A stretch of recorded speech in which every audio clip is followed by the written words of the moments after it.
Bien, muy buenos días, muy buenos días. Una disculpa por la tardanza. El tráfico está terrible. Y nos dicen en el radio que nos espera un fin de semana de horror. Eso nos anima mucho. Bien, es realmente una satisfacción muy grande darles la bienvenida a este seminario, Diálogo Jurisprudencial entre Cortes Internacionales y Tribunales Constitucionales. Creo que no tengo que insistir en la importancia del tema. Es un tema del día de hoy, no solo para México, sino para muchos otros países, de manera que, como es la costumbre y la tradición en este instituto, pues estamos en los temas del día y estamos en los temas que tienen importancia y trascendencia para la vida jurídica en México. Pues nos acompañan muy queridos amigos que vienen del extranjero, de otros países. Bienvenidos, Javier. Bienvenidos, Pablo. Esta es su casa académica aquí en México. Y quisiera tomar exactamente 10 segundos más para darles las gracias al doctor Eduardo Ferrer, Alfonso Herrera, por la coordinación. El programa pues es un programa espléndido, y creo que será el programa el que explique por qué tenemos una asistencia nutrida. Tomen en cuenta además que además de las personas que asisten físicamente aquí al seminario, estamos siempre transmitiendo en vivo nuestros eventos por internet. No creo que tengamos un rating de millones de personas, pero sí personas que están interesadas en el tema. Quisiera también agradecer la presencia del doctor Jorge Carpizo, investigador emérito de este instituto, es rector y por supuesto un amigo muy cercano y entrañable.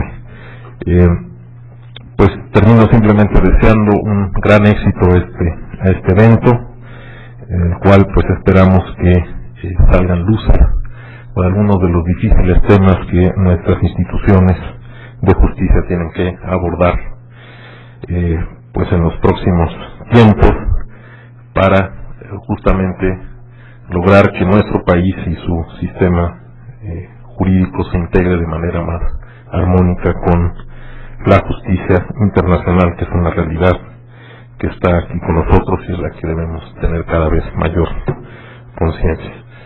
No sé si eso sea suficiente en términos de inauguración y de bienvenida. Estamos un poco sobre el tiempo, de manera que muchísimas gracias, bienvenidos. Esta es su casa y que sea un gran éxito este seminario.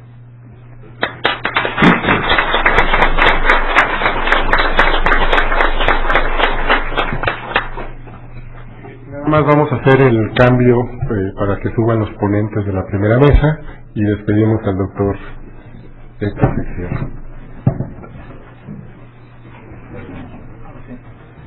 Buen viaje, que te dé tiempo para una muy buena.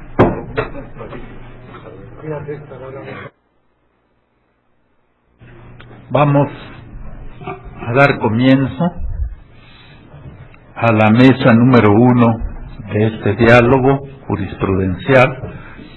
La mesa se intitula El diálogo entre las Cortes Internacionales y los Tribunales Constitucionales en materia de derechos humanos en Europa.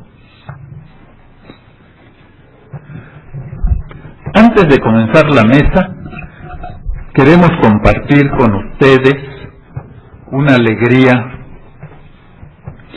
que tenemos varios de los que estamos en esta mesa, y es que después de muchos meses y venciendo todas las resistencias burocráticas, esta mañana se ha firmado entre el Instituto de Derecho Parlamentario de la Universidad Complutense y este Instituto de Investigaciones Jurídicas un convenio de colaboración académica que estamos seguros va a ser muy fructífero, porque sin convenio hemos hecho muchísimas cosas y los proyectos y programas que se han hablado con los amigos españoles va a ser un triángulo con la Universidad de Bolonia.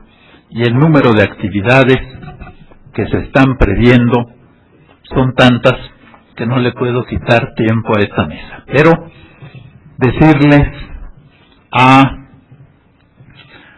don Javier García Roca y a don Pablo Santolaya que realmente, desde el punto de vista mexicano, estamos felices esta mañana. Es algo de lo cual se había hablado desde hace muchísimo, y pues causa alegría ver que se están concretando muchos de los proyectos, y no podía dejar de compartir esta alegría con ustedes. Pues como decía nuestro director, este es uno de los temas más actuales en el derecho constitucional, en el derecho internacional, en el derecho internacional de los derechos humanos, y estoy seguro que todos vamos a aprender, porque van a participar quienes ya tienen una amplia experiencia en ellos.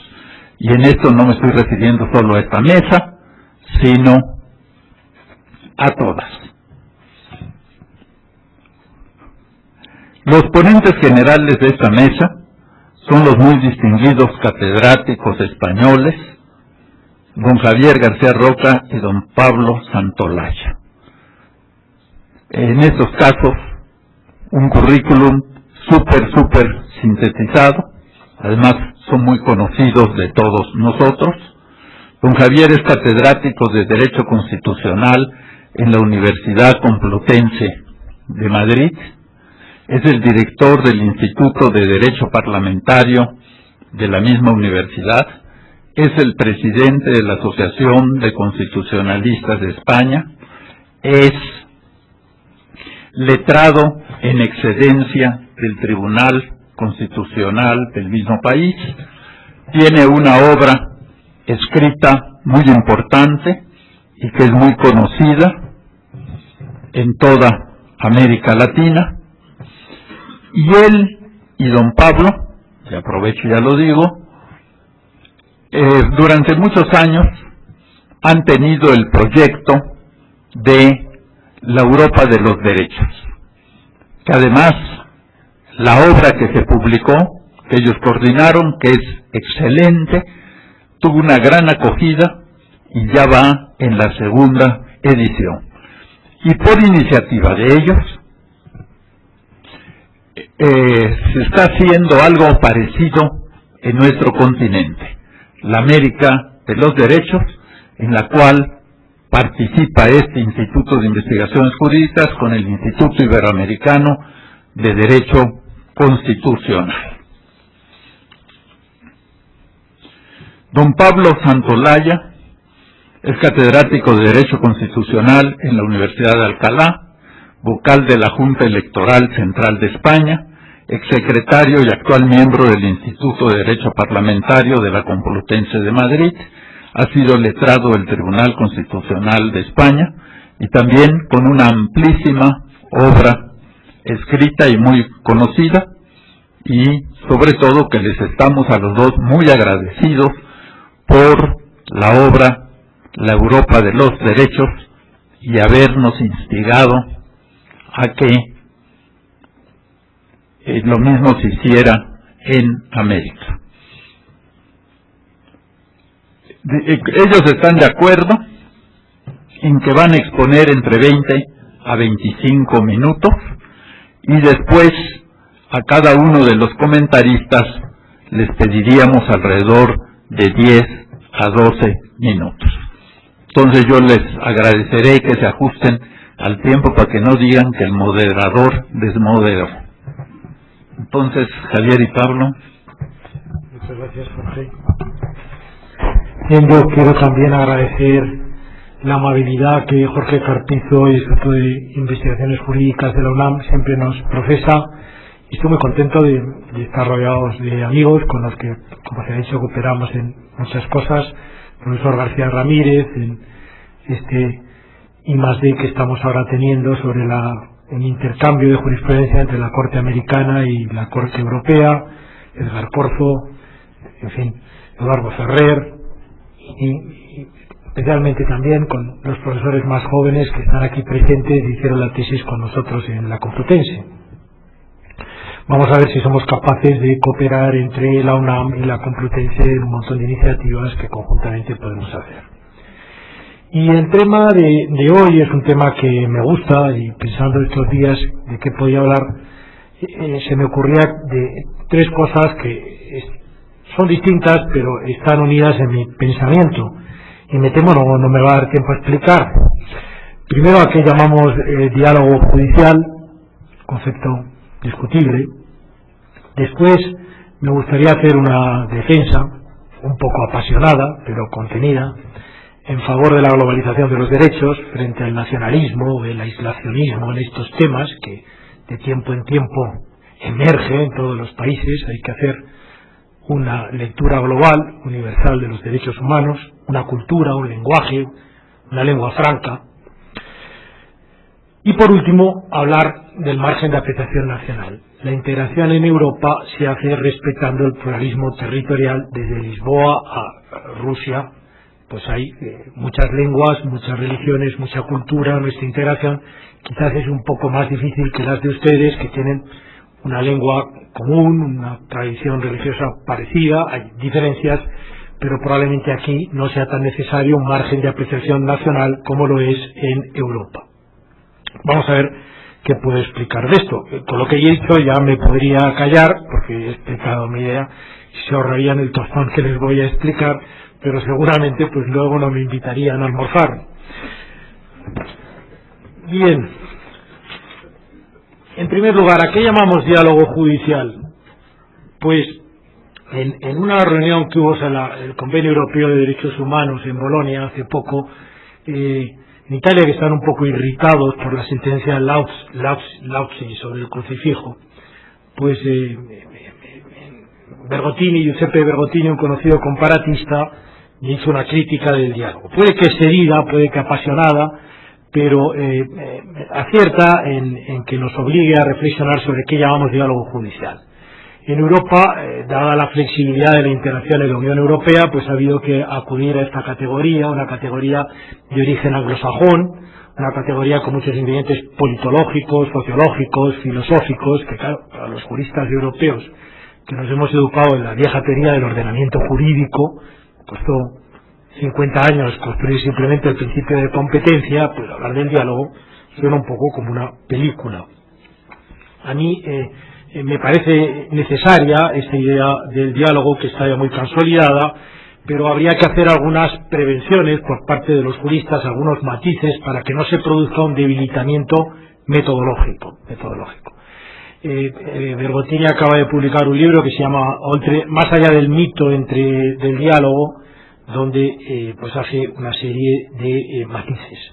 Es verdad que estamos en una situación de pluralismo constitucional, lo que dice McCormick, un pluralismo constitucional, porque son varias constituciones, pues las normas del Consejo de Europa, el Tratado de la Unión Europea, las constituciones nacionales, y ninguna de ellas depende de la validez de la otra, interactúan, un trabajo en red. Nos movemos en un escenario que ya no es la pirámide escalonada, sino un trabajo en red. Pero habría que impedir que el diálogo sea un fetiche retórico, sea un cajón desastre donde vamos metiendo relaciones. En este sentido, pues no es lo mismo las relaciones entre tribunales supranacionales, la Corte de San José y la Corte de Estrasburgo, entre tribunales internacionales de protección de derechos y tribunales constitucionales, que es de lo que voy a hablar, tribunales estatales con relación de jerarquía, y bueno, y según va avanzando, pues uno llega a hacer un árbol de levas con montones de relaciones dentro de lo que llamamos diálogo, que funcionan con mecanismos muy distintos. No todo es diálogo, no todo es cross-fertilization. Entonces, en este libro, Bergottini acierta a exponer que hay que tener en cuenta, bueno, con qué mecanismos dialogamos. Una cuestión prejudicial que un tribunal plantea a la Unión Europea, una cuestión de inconstitucionalidad que un tribunal inferior le plantea a un tribunal constitucional, o simplemente pues que el Tribunal Constitucional de Polonia se lee una sentencia del tribunal alemán o del tribunal estadounidense. En fin, creo que hay que tener en cuenta si hay una relación de jerarquía, si son relaciones horizontales, cuál es el cauce procesal, ¿Cuáles son los criterios de la interpretación constitucional? Este es el tema central. Porque la teoría anglosajona del diálogo, ahora acaba de salir un libro de una profesora española hecha en Harvard, Aida Torres, insiste en que el diálogo permite legitimar las decisiones, permite la obediencia, el cumplimiento, legitima las decisiones. Están un poco trayendo la teoría de la democracia de Elster, deliberativa, aquí. Pero para los juristas es importante precisar con qué recursos, con qué principios jurídicos, como puede ser el margen, con qué criterios de interpretación constitucional. De manera que creo que la doctrina del diálogo pues es válida, pero hay que distinguir distintas relaciones entre distintas situaciones de hecho distintas, no amontonarlas en un cajón desastre y no debilitar la metodología jurídica. Pues, por ejemplo, en las relaciones entre el Tribunal Europeo de Derechos Humanos y los tribunales constitucionales juegan dos principios. Los tribunales constitucionales interpretan los derechos fundamentales secundum conventionem, se abren al convenio. El artículo 10.2 de la Constitución española y el de la Constitución portuguesa, de lo que va a hablar Pablo Santolaya, o lo que dice la Constitución de Sudáfrica. Y luego el otro principio sería el margen de apreciación nacional. A su vez, el Tribunal Europeo deja una deferencia diplomática a los tribunales constitucionales para que decidan dos cosas. Es decir, solo con una relación tenemos dos principios con los que se pueden escribir cientos de páginas. Bueno, matizado un poco la idea del diálogo, el segundo pie de esta intervención sería insistir en la globalización, la universalización de los derechos humanos, un entendimiento nacionalista, un entendimiento aislacionista que no tiene ningún sentido. Supongo que la Corte Suprema Americana se puede permitir ese lujo, que es de los pocos países que no citan casi sentencias de otro tribunal. Hay un trabajo de Tony Fine en que se molesta en ver las decisiones en que el Tribunal Supremo ha citado a la Corte Europea, y ha sido la mala pata de que son siempre casos delicados sobre homosexualidad, temas conflictivos, que ha perjudicado a la técnica del diálogo. Pero en general yo creo que hay que ir a un entendimiento global de los derechos. El constitucionalismo es una familia, los problemas son los mismos, lo que se resuelve en un país acaba leyéndose en el otro, las soluciones pueden variar, pero es empobrecedor no entender que hay un derecho común, que hay una cultura común, que un tribunal debe partir de las experiencias de otros tribunales, de otros países, porque eso produce una cross-fertilization, un enriquecimiento recíproco. ¿Y qué quiere decir globalización? Que siempre es una expresión ambigua. Quizás aquí no tanto, como en el terreno económico. Bueno, hay una interacción de las declaraciones de derechos. Constantemente una declaración de derechos se lee a la luz de otra. El Convenio Europeo de Derechos Humanos, ahora a la luz de la Carta de Derechos Fundamentales de la Unión Europea, entre el Convenio Americano y el Convenio Europeo. La revisión de la idea de soberanía nacional en crisis de transformación. Lo que los turcos hagan en el Kurdistán no interesa solo a los turcos. Y lo que los rusos hagan en Chechenia interesa a todo el mundo. Y si el señor Sarkozy quiere expulsar a los gitanos de Francia, pues esto ya se intentó en Croacia. Es decir, no creo que la respuesta sea decir, yo en Francia hago lo que quieran los franceses. Es un poquito más complicado en la medida en que nos movemos en un mundo donde la protección de los derechos humanos tiende a ser cada vez más internacional. La presencia de jurisdicciones internacionales y constitucionales que interactúan, un nuevo derecho común. Creo que al igual que los siglos XII y XIII en Bolonia se construyó por los profesores un derecho nuevo, estamos construyendo un derecho de los derechos humanos que no tenemos un legislador, que no hacen los legisladores, que hacen los tratados, que impulsan los tratados, pero que construyen los profesores y que construye la jurisprudencia, un derecho que cada vez se parece más. Lo que sea la presunción de inocencia o el juez imparcial, pues no es distinto sustancialmente en América o en Europa. Y ese derecho común tiene un efecto integrador. También es una difusión de las reflexiones, para lo cual se permite el trabajo en red. Pues si el Tribunal Europeo se pronuncia en el caso Hearst sobre si se puede quitar el sufragio a los presos, pues el sufragio debe favorecerse a los presos porque permite la inclusión y no la exclusión, lo razonable es que lea que ha dicho ya el Tribunal Supremo de Canadá sobre esto. En la medida en que hay una red, la difusión de las reflexiones es muy sencilla. Lo mismo los tribunales constitucionales se leen todos entre sí. A veces no se citan, ¿no? Se leen y hacen como los malos profesores que copian sin citar, pero se leen, dialogan. La interpretación constitucional es la misma. Observen cómo ha crecido el principio de proporcionalidad por todo el mundo. De Prusia y Alemania en el derecho sancionador, luego al Tribunal Alemán Constitucional, luego al Tribunal de Justicia, luego al Tribunal Europeo de Derechos Humanos. Algunos tribunales como el español se resiste y la proporcionalidad está creciendo también por América Latina. Lo que sea el principio de proporcionalidad o la subsidiariedad es igual en el mundo. El principio de protección efectiva de los derechos o antiformalismo, la idea de que los derechos son garantías reales y efectivas, no garantías ilusorias. En este sentido creo que la Corte Interamericana todavía ha sido más garantista, más eficaz, ha ido medidas cautelares y muchas cosas buscando la efectividad de los derechos, no proclamaciones retóricas. Bueno, podría seguir la interpretación evolutiva, las obligaciones positivas, los criterios con los que interpretamos los derechos son los mismos. Ayer comenzábamos en el TRIFE sobre derechos políticos y derechos electorales, pues los problemas de nulidad en materia de elecciones son iguales en todo el mundo. Se resuelven de distintas maneras, pero son los mismos. Creo que también ha acertado Fixamudio cuando decía que la trascendencia mayor de los tribunales de Estrasburgo y San José procedía de la recepción de su jurisprudencia por los tribunales constitucionales nacionales. El verdadero interlocutor de lo que se diga en derechos en San José de Costa Rica o en Estrasburgo es cada tribunal constitucional que debe interpretar su constitución abierta a esta protección internacional e ir imponiendo estos nuevos criterios, estas nuevas formas de ver los derechos a sus tribunales internos. Por ejemplo, en España, por poner un ejemplo, cuando el Tribunal de Estrasburgo empieza a reconocer el derecho al ruido, a la contaminación acústica y atmosférica dentro del derecho a la vida familiar, pues esto el Tribunal Constitucional lo ha ido imponiendo posteriormente.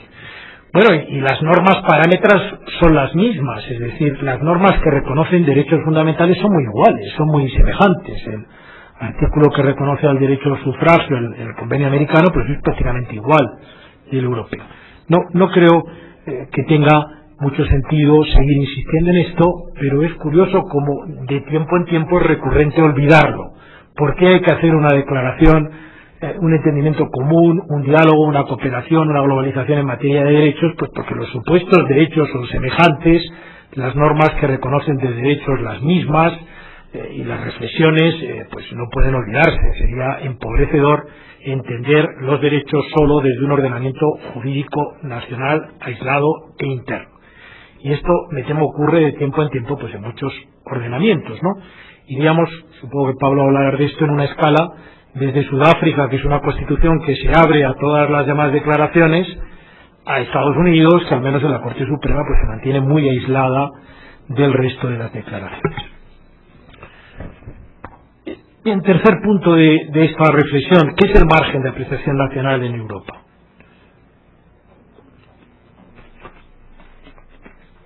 La doctrina del margen tiene un origen impreciso. La usa la Comisión, el Consejo de Europa. Parece que la toma del Consejo de Estado francés sería la idea de la discrecionalidad. No está claro el origen. Los franceses dicen que lo inventan los ingleses que lo inventan los franceses, ¿no? Parece tener padre. Pero es un poco la idea de una diplomática deferencia hacia la decisión nacional. ¿Pueden las mujeres turcas llevar velo en la universidad? Pues los turcos sabrán. Una subsidiariedad, un margen de deferencia. Claro, esto se presta a que los italianos digan, bueno, es preciso el crucifijo en las escuelas italianas. Aquí no hay margen. Se entiende que no, porque se dijo que el crucifijo podría entenderse como un símbolo ligado a la religión católica que pudiera ser intimidatorio para quien no profesara o quien tuviera una religión minoritaria en temprana edad. Pero claro, ¿es igual el supuesto del crucifijo al supuesto del velo? Ese es el problema, ¿o no? ¿O es distinto? En consecuencia, es una discrecionalidad, una deferencia que el Tribunal Europeo deja al legislador o a las constituciones o a los tribunales nacionales en ciertos temas. Un espacio para que los derechos no sean exactamente iguales en toda Europa, para que haya un pluralismo territorial. Yo creo que el fundamento de esto no es tanto el que sea una protección internacional, que también, porque un tribunal internacional tiene que ser prudente, no se puede alejar mucho navegando de la costa, porque entonces los estados se le van, pero también el pluralismo cultural, el pluralismo territorial, pues el entendimiento de las familias, de las religiones, de muchas cosas, de la propiedad, es distinto en los países. De manera que es una especie de no decisión. En ciertos casos el Tribunal Europeo hace un examen liminar de la cuestión, dice esto no es irrazonable, da por válida la decisión de cada Estado. Aquí no han necesitado acudir a este expediente en América Latina, ¿no? ¿Qué piensan los autores sobre ello? Bueno, algunos son muy críticos, dicen que es una doctrina resbaladiza, elusiva, otros son muy favorables, piensan que es un self-restraint, una autocontención. Es el mismo debate de la subsidiariedad de la Unión Europea, que cada vez se refuerza más. Y algunos autores en los que yo me encuentro en este trabajo del margen de apreciación nacional que he publicado, creo que es una doctrina necesaria. Y no me gusta, pero es una doctrina necesaria en el estado actual de la integración europea, no se puede ir más allá. En el otro lado tendríamos un principio de integración funcional. No hay margen, se integra. Cuando los ingleses intentan mantener que se practiquen los castigos corporales en el ejército o en las escuelas y dicen que no repugna la tradición cultural inglesa que se pegue a los niños, pues el Tribunal Europeo le dice, mire, esto está muy feo y se ve muy mal en toda Europa. Ustedes no pueden pegar a los niños, se integra funcionalmente. Lo mismo con la pena de muerte. La pena de muerte ofende los valores europeos. En consecuencia serían los dos polos, integramos unos mismos derechos o respetamos un margen a cada país en ciertos temas. El problema es que no sabemos muy bien en qué temas. En consecuencia creo que es una doctrina necesaria, pero que le da una gran discrecionalidad al Tribunal Europeo. Hoy día uno no sabe cuándo el Tribunal Europeo en muchos casos va a unificar o a dejar un espacio. Hay un autor que será japonés, parece que existe, Arai Takamashi, que lo escribió en Oxford, que hace un planteamiento que me parece el correcto y es el que yo he seguido: intentar diseccionar los ingredientes con los que se aplica el margen de apreciación nacional para pedirle a la Corte Europea que haga un esfuerzo en fijar los criterios para que las decisiones sean previsibles, que haya una predictibilidad por razones de legitimidad. Bueno, el problema es que son un montón de criterios, siguiendo un método deductivo, una base normativa común. Con frecuencia el tribunal hace un derecho comparado, mira a ver cómo está la regulación de la barrera legal o de la administración electoral o de la investigación de la paternidad o de la prostitución no forzada, y si hay un mínimo denominador común, pues impone a los demás esta norma. Si, como suele ocurrir, pues hay opiniones para todos los gustos, no hay un mínimo denominador común, pues la doctrina de la base normativa, del common background, pues no vale para mucho. La naturaleza del derecho. Claro, hay derechos absolutos. La vida, y en esto hay una jurisprudencia estupenda de la Corte Americana, pues la vida o la prohibición de tortura no admiten margen, no hay margen alguno en torturas o en vida. La naturaleza de la obligación. No es lo mismo pedirle a un Estado que se abstenga a que reforme su Constitución. Esto debe ser más excepcional. La legitimidad del fin. Bueno, pues normas que diferencien a los homosexuales o por preferencias de género no tienen espacio en Europa. No tienen espacio en Europa, por nuestra cultura. Sin embargo, recuerdo una reunión en la que asistí sobre la posibilidad de hacer una declaración universal de deberes ligada a la de Naciones Unidas. En el mundo islámico esto es impensable. Este tratamiento de la orientación sexual sería impensable en el mundo islámico, pero sí en Europa. Hay fines que no son legítimos. La naturaleza de la regulación, las circunstancias particulares del caso, los límites expresos. El Convenio Europeo y el americano tienen algunas limitaciones expresas. Y luego hay otros criterios que de tiempo en tiempo el tribunal usa. Por ejemplo, no ha habido un equilibrio entre los intereses generales del Estado y los particulares o privados. muchos casos de materia de propiedad. Bueno, un caso de un señor que compra una isla en Grecia para poner un hotel y ganar dinero, que es un fin muy legítimo, y se descubren unas tortugas y se descubre un interés ecológico y le van poniendo sucesivamente límites a su propiedad, incluido el jus edificandi. Llega un momento en que no ha habido expropiación y el señor no obtiene beneficio de la propiedad. ¿Ahí qué ocurre? Hay una ruptura del equilibrio general entre la defensa del interés medioambiental y el interés privado. En estos casos, pues el tribunal dice no hay margen de aplicación nacional porque se rompe el equilibrio. La imprevisibilidad de las restricciones legales y la ausencia de control, si las normas electorales no precisan cuándo se puede anular una elección, pues esto no es válido.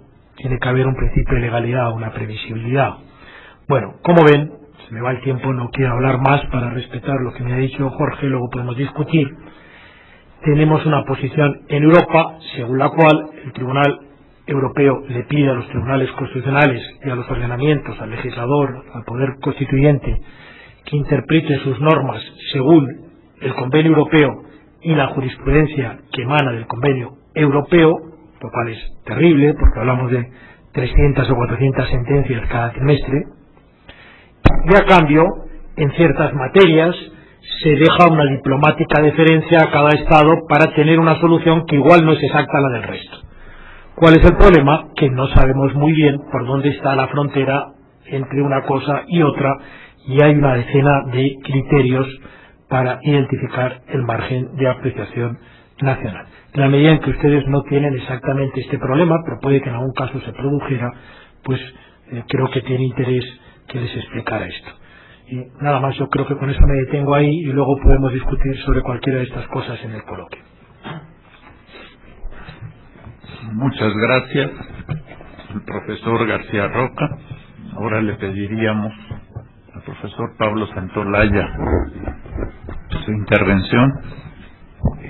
Bueno, muchas gracias. Yo también quiero empezar por agradecer al Instituto de Investigaciones Jurídicas de la UNAM, al Instituto Mexicano de Derecho Procesal y a la Fundación Konrad Adenauer la invitación para participar en esta jornada interesantísima en la que creo que voy a tener muchas más oportunidades de aprender que de enseñar, y especialmente en una mesa moderada por el maestro y amigo Jorge Carpizo.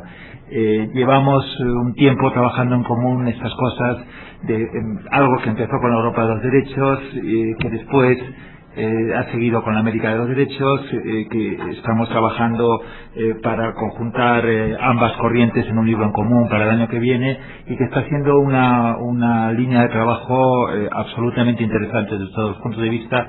Y ahora el objeto primero, la Europa de los Derechos, va a ser traducido al inglés, está siendo traducido al inglés y publicado en Holanda, por lo cual nos daremos una vez más cuenta que la globalización es en inglés, lamentablemente, pero hacemos lo que podemos desde nuestra lengua.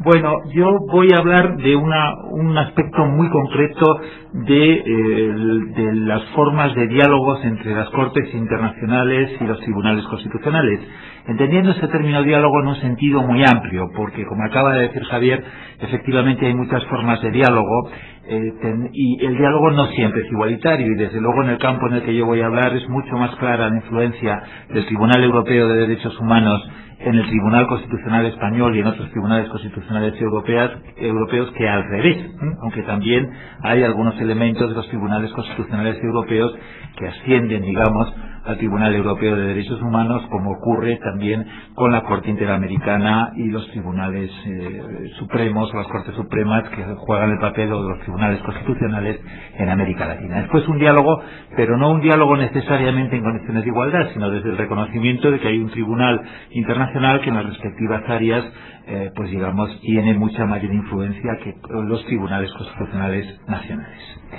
Se trata de un modelo en el que es la propia Constitución la que prevé y obliga a los tribunales nacionales a interpretar los tratados internacionales, a interpretar los derechos fundamentales nacionales conforme a los tratados internacionales.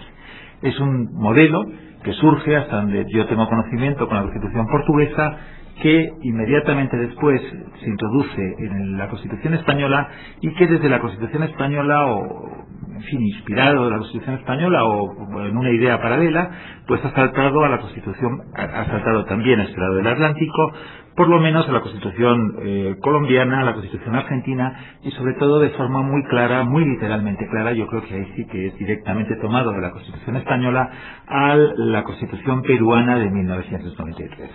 Es pues un modelo que podemos decir que tiene en España y en otros países de Europa mucha importancia como sistema de diálogo para integrar los derechos humanos en los derechos fundamentales de cada uno de los países, y que también en América está adquiriendo el mismo sentido a través de las decisiones de la Corte Interamericana de Derechos Humanos. Es pues un campo común a uno y otro lado del Atlántico. El modelo, que lo voy a explicar por razones obvias a partir del derecho español, pero creo que intentaré hacer referencias a que se puede perfectamente aplicar en muchos ordenamientos. El artículo 10.2 de la Constitución española, lo recuerdo, establece que las normas relativas a los derechos fundamentales y las libertades de la Constitución, que la Constitución española reconoce, se interpretarán de conformidad con la Declaración Universal de Derechos Humanos y los tratados y acuerdos internacionales sobre las mismas materias ratificados por España. Es, por tanto, una llamada a que los jueces nacionales, en particular el Tribunal Constitucional Español, cuando tenga que interpretar un derecho fundamental, lo haga de acuerdo a todo al estándar de derechos internacionales y como vamos a ver, en ello adquiere una singular importancia el Tribunal Europeo de Derechos Humanos. Lo que se trata con este artículo es de establecer una cláusula de apertura de los derechos fundamentales hacia los derechos humanos, que fijen, digamos, un mínimo, un estándar mínimo que necesariamente tenga que ser aplicado en España. Lo que significa este artículo es, en definitiva, cuando usted hable de la tutela judicial efectiva o de la tortura o del derecho a la vida familiar, tenga en cuenta que el contenido en España de ese derecho es como mínimo el reconocido internacionalmente. Lo cual adquiere singular importancia en un contexto como el del Convenio Europeo de Derechos Humanos, donde hay un órgano judicial que entre 350 y 400 veces por trimestre nos dice cómo tenemos que interpretar los derechos fundamentales. Es, por tanto, un mínimo, pero un mínimo que se va definiendo día a día, en realidad.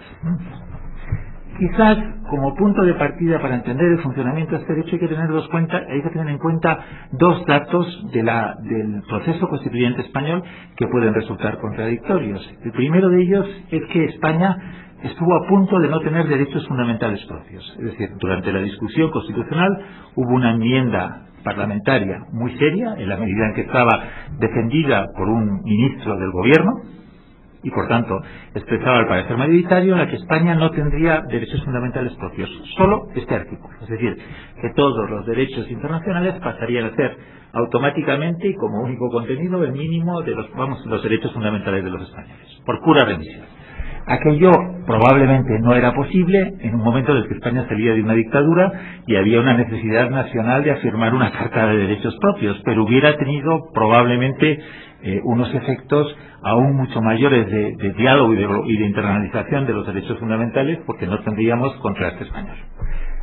La segunda enseñanza del proceso constitucional de carácter contradictorio es que una vez que se decidió que España tenía que tener una carta propia nacional de derechos fundamentales, volvió a entrar esta idea, pero volvió a entrar esta idea en un sentido claramente conservador, es decir, el 10.2 vuelve a entrar en la Constitución por una causa bien concreta, porque hay un deseo de las partes o de los partidos más conservadores del que estaba redactando la Constitución en que la interpretación que prevaleciera del derecho a la educación era la interpretación del artículo 13.3 del Pacto Internacional de los Derechos Económicos, Sociales y Culturales. Un artículo que favorece claramente la educación privada y la educación religiosa con relación a lo que estaba diciendo la Constitución española. Es decir, que la causa por la que al final este artículo está en la Constitución española es, en cierta forma, espuria, si lo puedo decir aquí, de lo que se trataba era de buscar una interpretación anticipada, de signo claramente conservador, de un derecho que en la redacción de la Constitución, a ojos de los partidos conservadores, se había ido demasiado hacia la izquierda. Es decir, para esto entra el artículo en la Constitución española. Aunque después inmediatamente desborda, por supuesto, el campo concreto de la educación y desborda, por supuesto, la interpretación conservadora, que era literalmente imposible. Bien, otro dato importante para entender esta particular forma de diálogo es que la Constitución española, como antes la portuguesa, o más recientemente todavía el artículo 39 de la Constitución sudafricana, al que también hacía referencia Javier, que es una apertura absoluta, no solo al derecho internacional, sino a la ley extranjera. Los tribunales sudafricanos, al parecer, tienen que interpretar también sus derechos fundamentales de acuerdo a las leyes extranjeras sobre esta misma materia. Es que estos modelos ponen el énfasis en el momento interpretativo, o si se quiere, en el momento integrativo, interpretativo de los derechos fundamentales. Es decir, que no tratan de integrar con nuevos derechos supuestas lagunas que tienen los textos constitucionales, que este es otro modelo, sino tampoco en realidad introducir sobrevenidamente nuevos derechos constitucionales en los textos, sino de lo que tratan es de garantizar una interpretación de los derechos constitucionales por parte de todos los operadores jurídicos internos del país que sea al menos internacionalmente homologable, nunca por debajo de un estándar internacional, aunque naturalmente puede estar por encima, ¿no? Sirve, por tanto, al menos en el puro esquema teórico, este modelo del artículo 10.2 de la Constitución española para añadir nuevos contenidos de derechos fundamentales ya existentes, pero no, en teoría al menos, para crear nuevos derechos fundamentales ni para convertir en derechos fundamentales aquellos que, de acuerdo al ordenamiento jurídico interno, no lo son, porque se tratan de simples mandatos de optimización o principios rectores. No sirve, por tanto, en teoría, para crear nuevos derechos fundamentales, simplemente como parámetro de interpretación y parámetro mínimo de aplicación de los derechos constitucionales fundamentales de cada uno de los ordenamientos. De forma que el Tribunal Constitucional Español ha afirmado en numerosas ocasiones que no crea derechos fundamentales, que el 10.2 no crea ningún nuevo derecho fundamental, sentencia 6491 entre otros muchos, que por tanto no puede el Tribunal Constitucional analizar la observancia o inobservancia de los textos internacionales a través del recurso de amparo. No se le puede decir al Tribunal Constitucional Español en un recurso de amparo que esto va en contra del artículo tal del Convenio Europeo de Derechos Humanos, así lo ha dicho, entre otras 214-191, que no es en sí mismo susceptible en derecho de amparo, 137-2000, y en definitiva que no puede convertirse en medida de constitucionalidad para analizar una ley, ya que este papel estaría reservado al precepto constitucional en la 2891, entre otras muchas. Es decir, el Tribunal Constitucional ha venido a decir: no acuda usted directamente alegando un tratado internacional por ninguna de las vías, porque lo que hay que alegar aquí es la vulneración de preceptos de la Constitución española, no de preceptos de ningún tratado internacional, ni siquiera del Convenio Europeo de Derechos Humanos. Es, por tanto, repito, una cláusula que no crea nuevos derechos, pero que añade nuevos contenidos a los derechos. Y la diferencia es, debo decirlo, prácticamente una cuestión de nomen juris, como afirma Rubio Llorente. Es decir, es muy difícil, es prácticamente imposible distinguir entre una cosa y la otra. Por ejemplo, les pongo un ejemplo. Nosotros no teníamos el derecho a intérprete gratuito en materia penal en la Constitución. No lo tenemos, no existe. Entre los derechos protegidos por la tutela judicial efectiva no está este derecho. La sentencia 3089 del 7 de febrero consagra, con base en el Convenio de Roma, este derecho, que no está en la Constitución.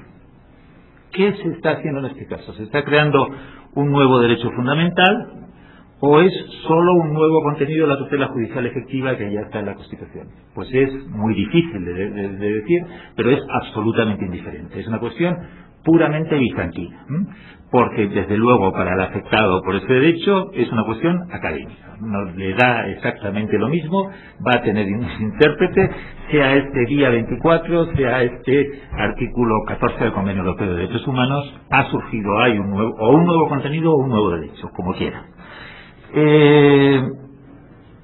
Además, teniendo en cuenta que la amplitud de nuestra declaración de derechos española hace que prácticamente la inmensa mayoría de los derechos internacionalmente reconocidos estén de una u otra manera presentes en la Constitución. Con lo cual, el 10.2 puede actuar, dicho en términos de Haberle, como una cláusula de simpatía de los derechos humanos, de atracción de contenido de los derechos humanos, de nuevos contenidos a los derechos fundamentales. En algunas ocasiones, sin embargo, la cosa se ha forzado un poco. También ha hecho referencia Javier al caso de considerar que forma parte de la intimidad personal todos los casos relacionados con medio ambiente y vida familiar del Tribunal Europeo de Derechos Humanos. Es un tanto forzado, pero así lo hace la sentencia 119/2001. Pero es cierto que en este punto estamos autorizados a pensar que quizás el 10.2 sirva para algo más, es decir, no solo para interpretar, sino para incorporar de alguna forma nuevos derechos que van surgiendo y que eran impensables en 1978, porque es ya una declaración de derechos que tiene 30 años, en definitiva. Desde luego, en esta función ha tenido una importancia esencial el Convenio de Roma. Es decir, aunque el artículo 10.2 remite a los tratados internacionales en general y piensa sobre todo en principio en los tratados de Naciones Unidas, sin embargo el Convenio de Roma, en la medida que tiene un órgano judicial al que acude directamente los ciudadanos y que pone 300 o 400 sentencias al trimestre, ha tenido una importancia esencial para la construcción de los derechos fundamentales españoles. Bien entendido que no estamos ante un modelo similar al austriaco, en el que la Corte utiliza el convenio y la jurisprudencia como fuente constitucional directa. De manera que en Austria, a diferencia de lo que ocurre en España, por ejemplo, sí que se puede declarar la inconstitucionalidad de una ley austriaca por vulnerar el convenio. En España no. En España habría que declarar la ley inconstitucional por vulnerar el precepto de la Constitución española interpretado conforme al 10.2, es decir, enriquecido por los contenidos del derecho internacional. Nos encontramos más bien en un esquema que se caracteriza porque la utilización del Convenio Europeo de Derechos Humanos y la jurisprudencia es un modelo de integración de los derechos fundamentales, de manera que los tribunales constitucionales resuelven las cuestiones mediante un enfoque combinado de elementos nacionales e internacionales a la vez.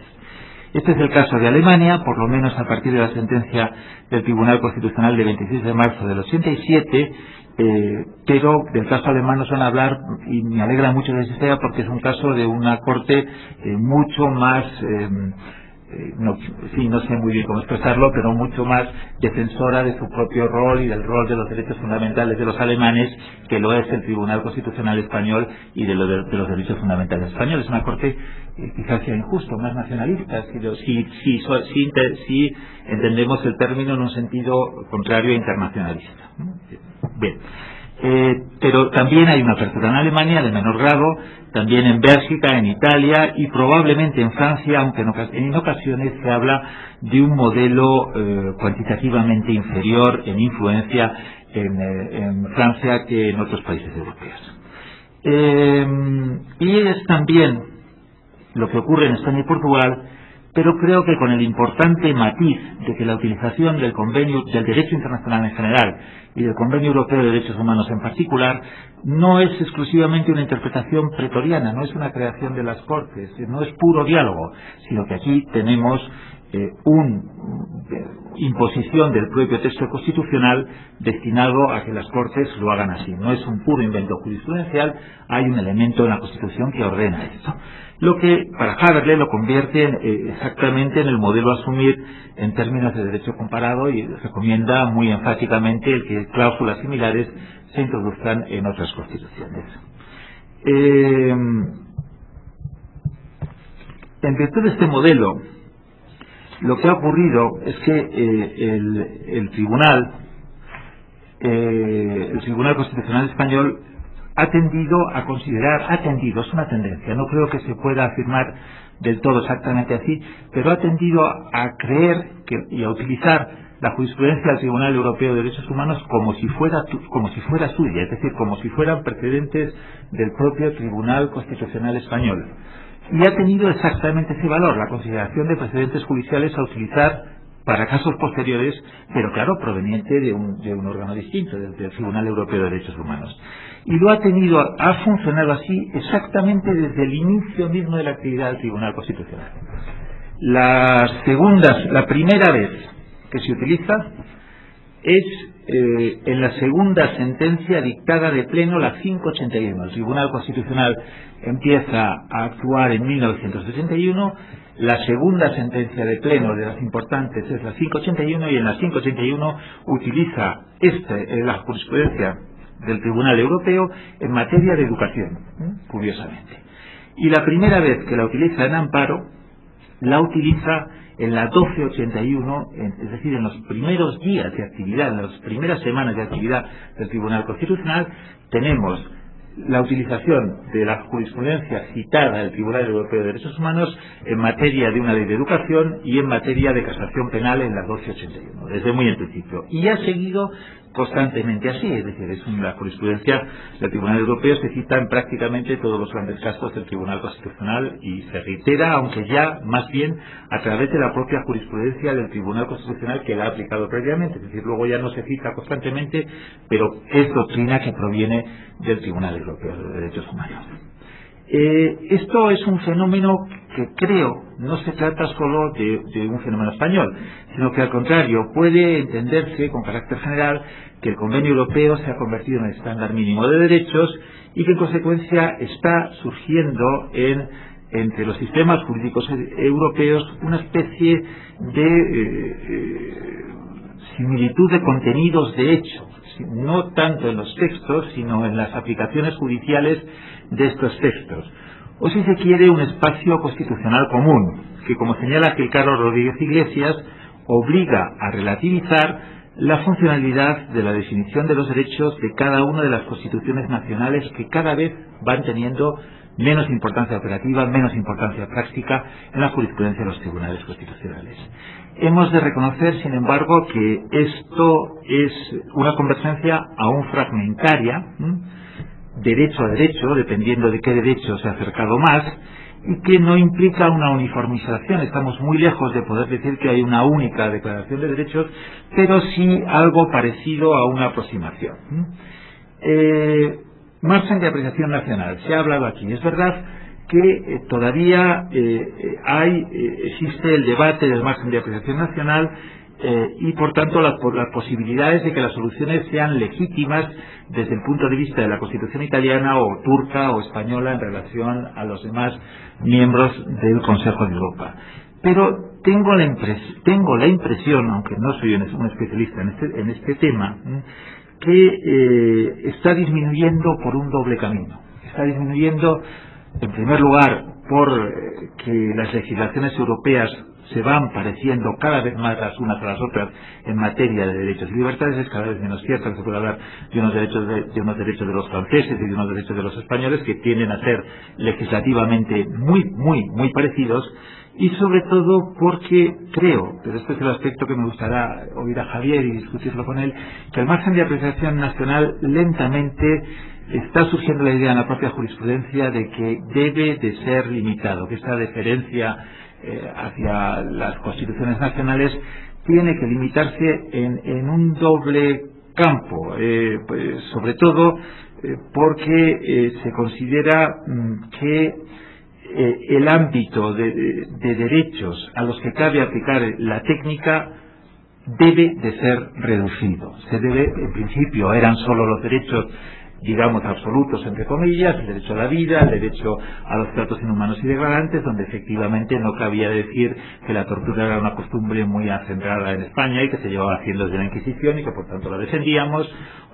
Esto se eliminó desde el principio, Pero también, y hay una sentencia curiosa que yo les invito a leer, que es una sentencia en un tema particularmente dedicado en el ámbito europeo y mexicano, que es el tema de los matrimonios homosexuales.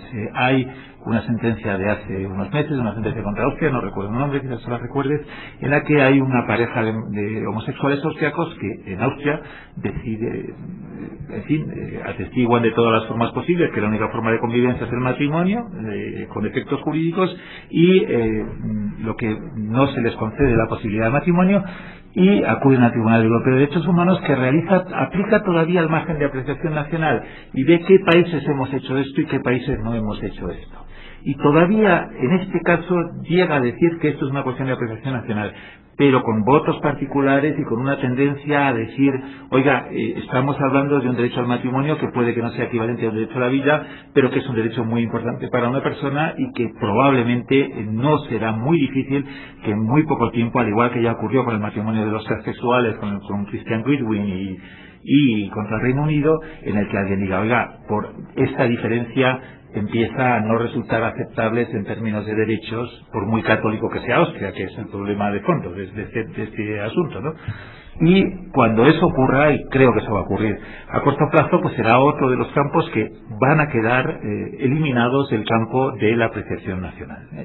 Y hay varios casos en la cuestión religiosa del crucifijo, a la que se ha hecho referencia, en el que la Corte está avanzando a decir, oiga, es que hay cosas que no resultan admisibles, aunque las siguen haciendo 5 países, aunque todavía no haya una clara unanimidad de las comunidades jurídicas de cada uno de los estados al reconocer el derecho fundamental, resulta que es que no es admisible la negación de un derecho de este tipo, aunque en Austria tenga una costumbre católica de siglos, ¿no?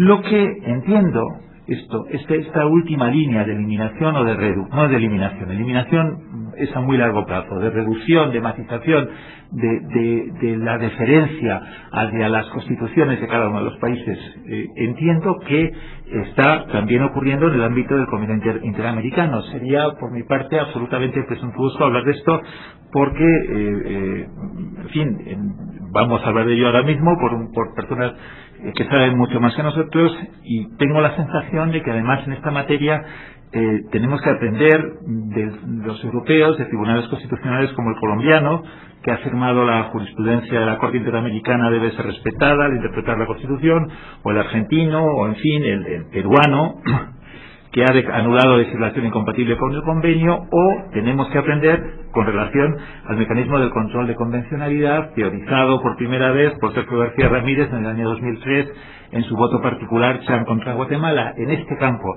estamos por detrás del Convenio Americano de Derechos Humanos, y creo que lo prudente es que me calle en estos momentos y que lo oiga en la siguiente sesión, más que seguir hablando de esto. Muchísimas gracias.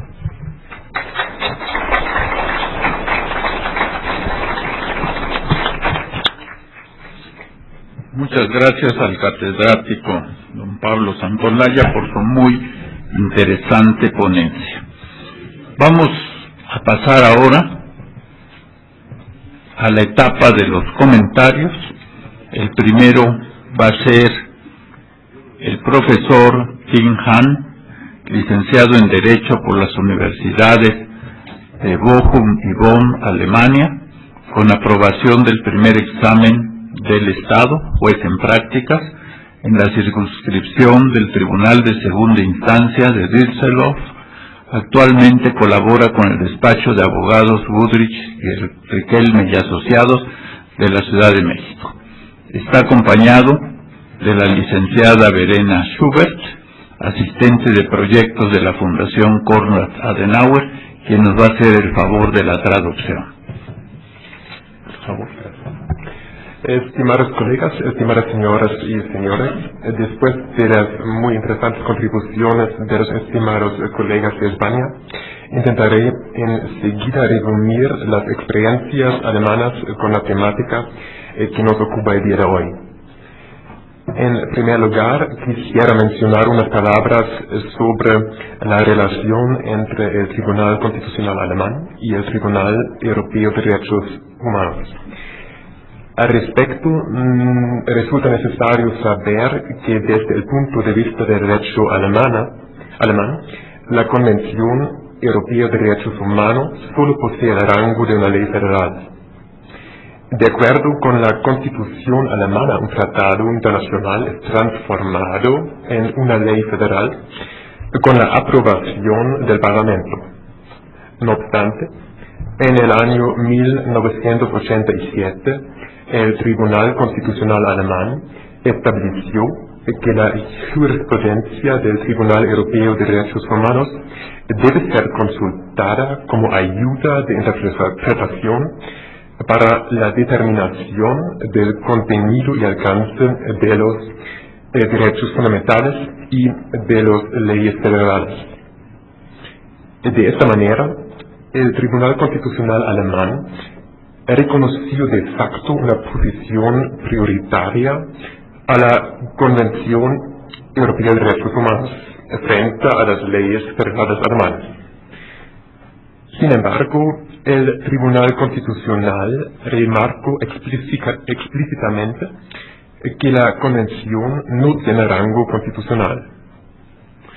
El Tribunal falló en el sentido Görgulü en el año 2004 de que las autoridades competentes y los tribunales alemanes deben analizar las resoluciones del Tribunal Europeo de Derechos Humanos en caso de que ésta señale una violación de la Convención.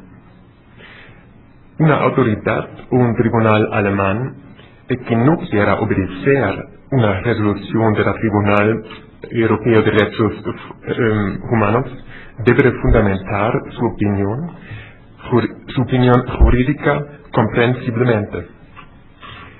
La obligatoriedad de la Convención Europea y de las resoluciones del Tribunal Europeo de Derechos Humanos es extensa pero no absoluta. En caso de duda, la Constitución alemana tiene la preferencia.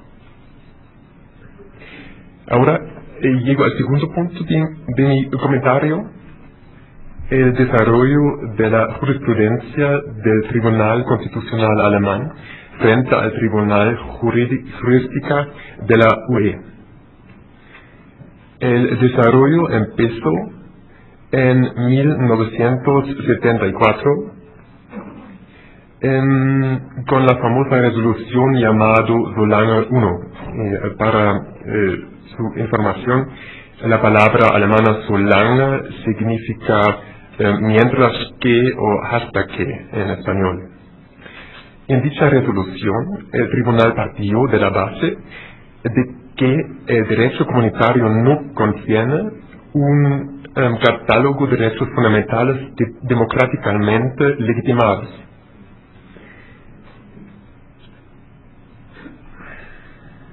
El Tribunal Constitucional determinó que el derecho comunitario y las resoluciones del Tribunal de Justicia de la UE pueden ser tomadas como inaplicables cuando sean contrarias a la Constitución alemana.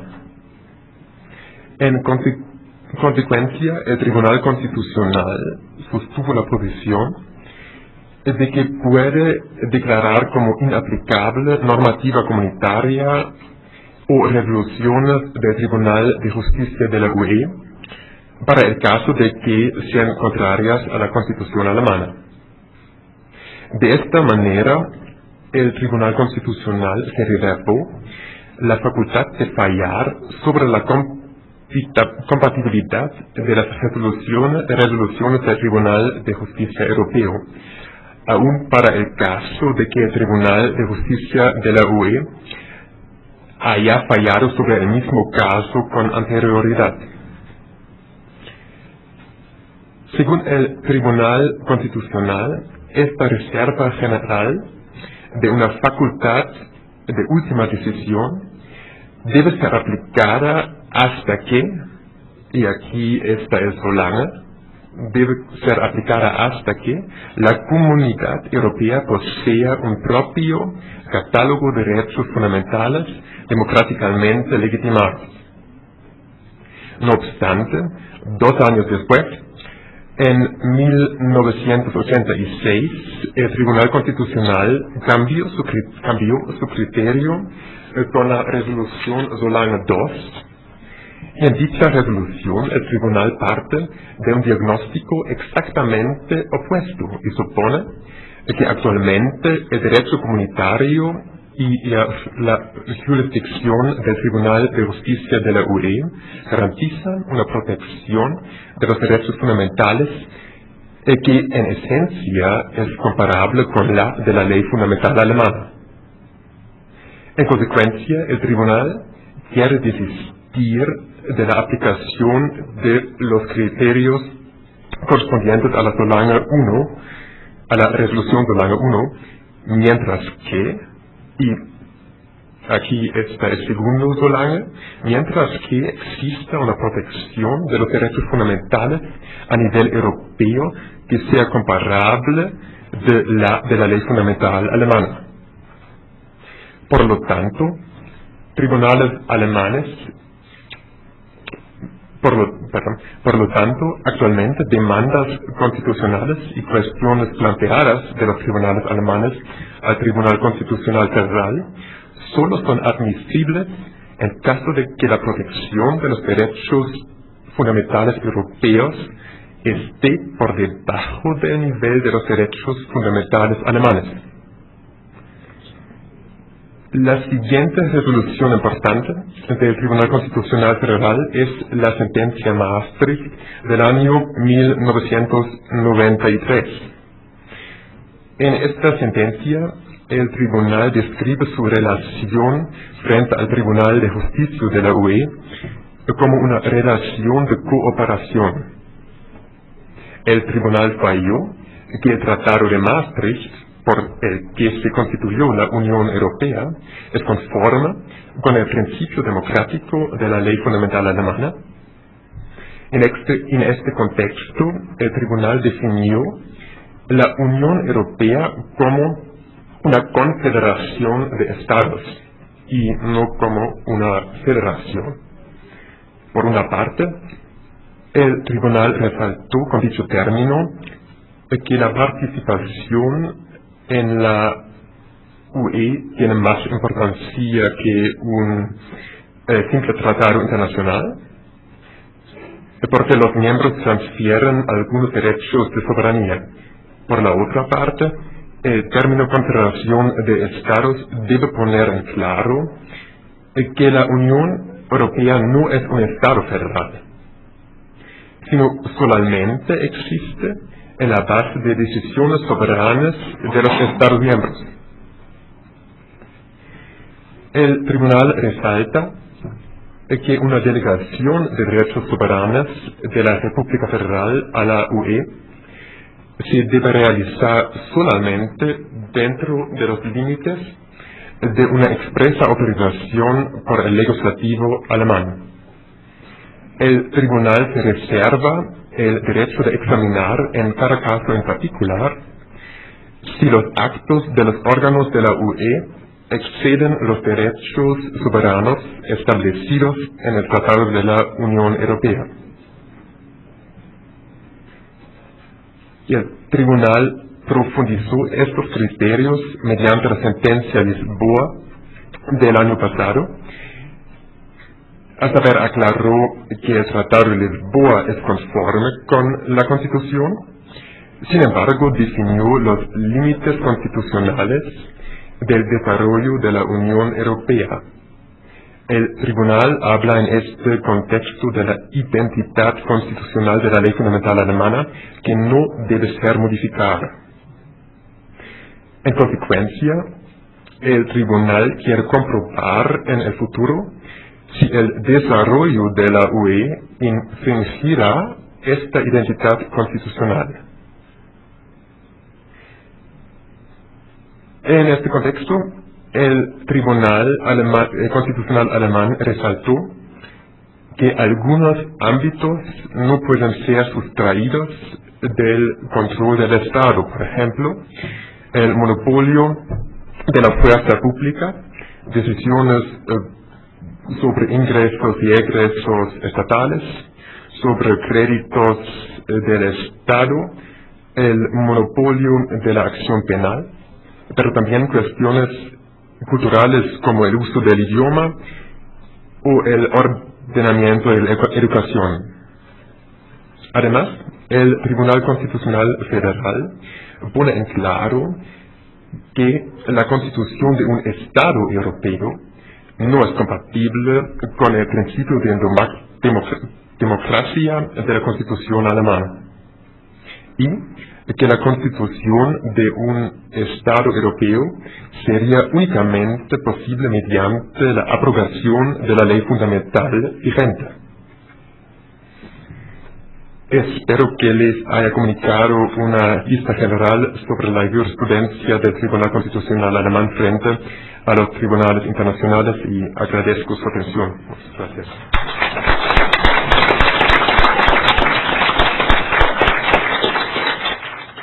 Muchas gracias por su interesante comentario y por su español tan claro. Ahora vamos a oír el comentario del doctor Alfonso Herrera García, que es doctor en Derecho por la Universidad Complutense de Madrid, es miembro del Instituto de Derecho Parlamentario de la misma universidad, especialista en Derecho Constitucional por la UNAM y el Centro de Estudios Políticos y Constitucionales de Madrid, fue analista de doctrina jurisprudencial en el Tribunal Constitucional de España y asesor en la Secretaría Ejecutiva Jurídico-Administrativa de la Suprema Corte de Justicia de la Nación de México.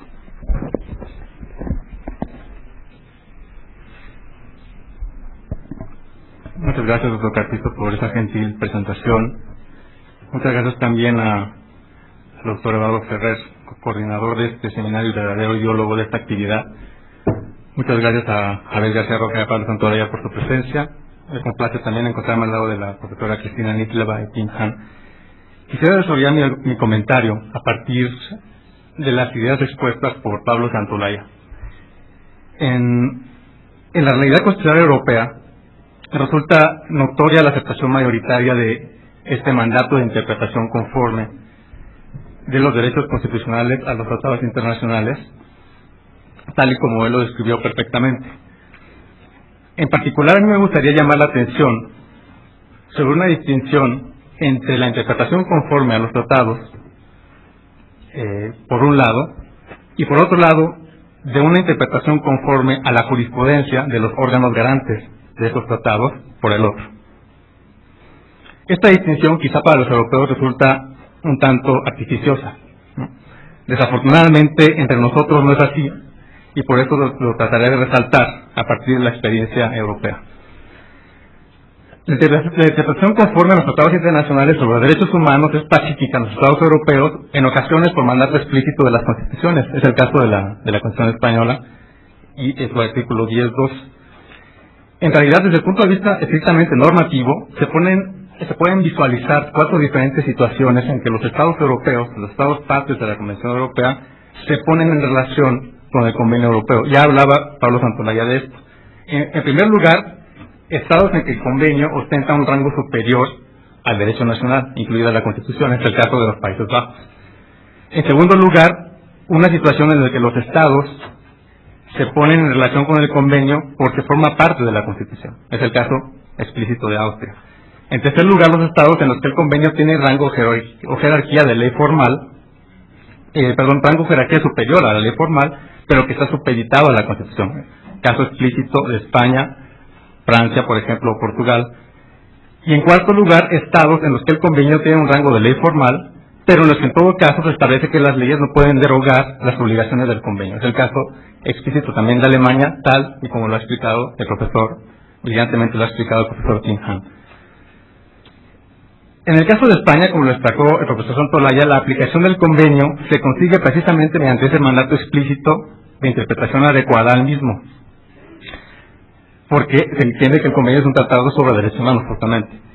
Sin embargo, creo que sería interesante hacernos las siguientes preguntas hipotéticas.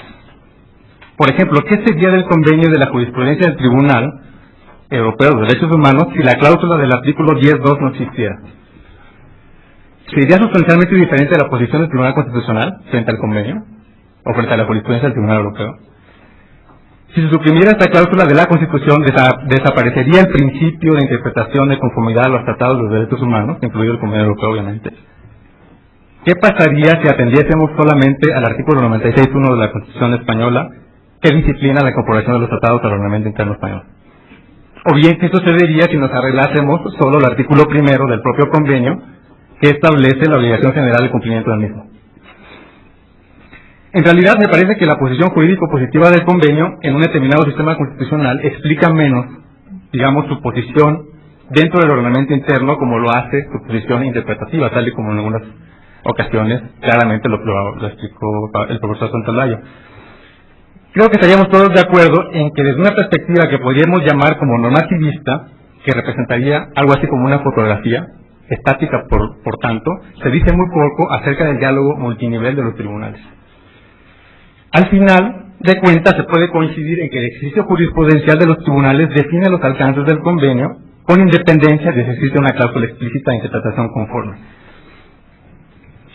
Algo similar ocurre, me parece, con la evaluación de si es o no procedente la interpretación conforme ya no solamente a los tratados, sino la interpretación conforme, como decía, a la jurisprudencia emanada de los tratados.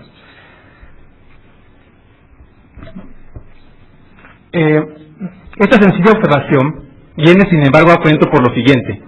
Se puede pensar que no es fácil reconocer un mandato implícito de interpretación de los derechos a la totalidad del acervo interpretativo de los tribunales supranacionales. El mandato de sujeción a la cosa interpretada de sede supranacional puede cuestionarse sobre la base de diversas razones. Muchas de ellas son obviamente dignas de discusión. ¿Por qué en Europa se entiende generalmente que este mandato implícito existe? Lo que ocurre es que al lado del mandato constitucional, unas veces explícito, otras veces implícito, de interpretación conforme, nunca debe perderse de vista que muchos de estos derechos constitucionales están protegidos jurisdiccionalmente en sede supranacional. Esos derechos son objeto de cotidiana interpretación judicial, constitucional, secundum conventionem, como lo acaba de exponer Javier García Roca. No obstante ello, si bien la materia es coincidente, los derechos humanos, cada sistema jurisdiccional produce un propio sistema jurisprudencial. El sistema convencional de garantía jurisdiccional de los derechos produce una jurisprudencia generada por su propio case law. Por otra parte, en Europa, este escenario se complica por la aplicación del derecho de la integración, el derecho de la Unión Europea, del que también se habló aquí. Para no hacer más compleja la escena, en particular, me interesa evidenciar cómo ha ganado en legitimidad la cosa interpretada del Tribunal de Estrasburgo. Me parece que hay forzosos presupuestos conceptuales para comprender a cabalidad la obligatoriedad de la jurisprudencia, y no solo de las particulares sentencias del Tribunal Europeo en los casos concretos. Si estos presupuestos, me parece, no se hubiesen presentado en la base, digamos, epistemológica del trabajo que desarrollan los tribunales internos, la sujeción de la cosa interpretada internacional simple y sencillamente hubiese sido más complicado de asimilarse en los ordenamientos nacionales. ¿Cuáles son estos presupuestos en los que que quiero proponer aquí? En primer lugar, es una orientación tendencialmente garantista de los derechos, obviamente. En segundo lugar, una interpretación constitucional efectivamente abierta a la inteligencia de las sentencias internacionales. Y en tercer lugar, aquí me gustaría ser enfático, un deseo o voluntad ya no solo política, sino esencialmente también judicial de integración. Sin por lo menos estos elementos, la lectura del capítulo de los derechos de una Constitución a nivel interno resultaría incapaz, me parece, de trascender la frontera soberanista que está caracterizada por el ordenamiento interno en un sentido clásico. Lo anterior, en otras palabras, significa que ha sido necesario reconocer la autoridad y la legitimidad de la jurisprudencia del Tribunal Europeo, aún con sus aciertos y sus desaciertos interpretativos a la luz de la teoría rigurosa, de la teoría racionalista más rigurosa. Con esto quiero decir que el costo de que un tribunal constitucional y un tribunal supremo a nivel judicial que haga sus veces reconozca, digamos, la obligatoriedad objetiva de la jurisprudencia del Tribunal Europeo es el de que la reconozca con sus aciertos y con sus desaciertos, de acuerdo con la variabilidad de la interpretación, por ejemplo, de la importante cláusula del margen, cláusula o doctrina o herramienta del margen de apelación nacional, como lo expuso Javier García Roca. Los tribunales constitucionales o los tribunales supremos que hagan sus veces pueden pensar que este costo a seguir de la jurisprudencia es demasiado alto, obviamente. pero no podrían cuestionar con facilidad que el Tribunal Europeo se esfuerza con cada sentencia en razonar conforme a los principios del Convenio Europeo, y además de que la propia jurisprudencia del Tribunal Europeo es verdaderamente sensible a lo que Javier García Roca ha expuesto brillantemente, y además que lo ha escrito también con mucha pulcritud, es sensible a este pluralismo cultural, a este pluralismo jurídico, político y económico incluso, que supone este amplio grupo de 47 naciones que componen el Consejo de Europa. Con respecto a todo esto, por su representatividad, quisiera regresar precisamente al caso español. El Tribunal Constitucional siempre ha declarado que no le corresponde, ya sabemos, el conocimiento en el recurso de amparo de analizar la observancia de los tratados internacionales, incluido obviamente el convenio, sino que asume competencias solo para comprobar el respeto o la vulneración de los derechos consagrados en su Constitución, pero por virtud del artículo 10.2, los preceptos de los derechos se interpretan conforme a los tratados, ya lo sabemos. Pues bien, la práctica de este mandato de interpretación no se contenta con considerar el contenido abstracto del convenio, tampoco se contenta con la respuesta que el tribunal dé en un caso concreto, en el que España es parte, sino que se extiende a la jurisprudencia emanada del convenio. ¿Por qué razones? En primer lugar, porque es un principio de lógica derivado de la interpretación sistemática de los propios derechos que atiende a la garantía colectiva y que se aleja de la mera garantía subjetivista, ¿no? del amparo, que es propio del amparo europeo como instrumento procesal. En segundo lugar, porque se atribuye al Tribunal Europeo un papel rector del orden público europeo en la línea de un sentimiento, si se puede decir así, judicial de integración. En tercer lugar, porque en este sentido se percibe que su jurisprudencia es una fuerte hermenéutica preferente en la aplicación del catálogo constitucional propio de los derechos. Se admite, pues, en definitiva, una garantía colectiva y se admite también un efecto objetivo de la jurisprudencia emanada del convenio. Un escenario distinto a qué nos llevaría a parcelar con subjetiva conveniencia la jurisprudencia de los derechos humanos, a descomponer los esfuerzos de la sistemática jurisprudencial que realiza el propio Tribunal Europeo, a demeritar el ejercicio de unificación, por ejemplo, o de armonización que lleva a cabo el Tribunal Europeo con su jurisprudencia, o bien a desconocer esa rectoría, digamos, pedagógica que tiene la jurisprudencia del Tribunal Europeo frente a los ordenamientos internos. Ahora bien, como último punto, con reconocer el papel objetivo de la jurisprudencia europea, ¿estamos negando la capacidad dialogante de los tribunales? ¿Se está generando un efecto de supra a subordinación en materia jurisprudencial en Europa? Yo creo que no necesariamente. En principio, las excepciones legítimas de la jurisprudencia convencional están definidas por el propio titular jurisdiccional, que es el Tribunal Europeo. Y también esto debe tomar en cuenta la definición de los márgenes necesarios de apreciación nacional que el propio Tribunal Europeo establece. Creo que los constitucionalistas, como mayoritariamente lo han hecho los europeos, estamos dispuestos a reconocer este nuevo estado de cosas, siempre y cuando no reparemos, me parece, en lo siguiente: que los mínimos protectivos de la jurisprudencia europea sean superados por una legislación o una jurisprudencia interna. Es en este punto, me parece, en el que aparece el carácter dialogante de la jurisprudencia en los tribunales europeos. El diálogo de los tribunales europeos entonces se entabla, en definitiva, acerca de los mejores estándares de protección de los derechos fundamentales o humanos si hablamos del nivel supranacional. Retomando el argumento inicial, quisiera terminar mi intervención diciendo algo obvio a estas alturas.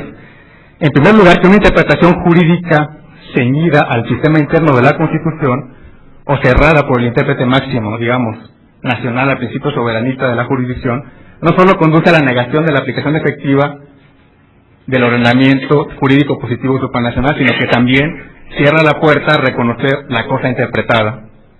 Obviamente, digamos, es una consecuencia de su misma actitud frente al ordenamiento internacional, a la cosa interpretada internacional.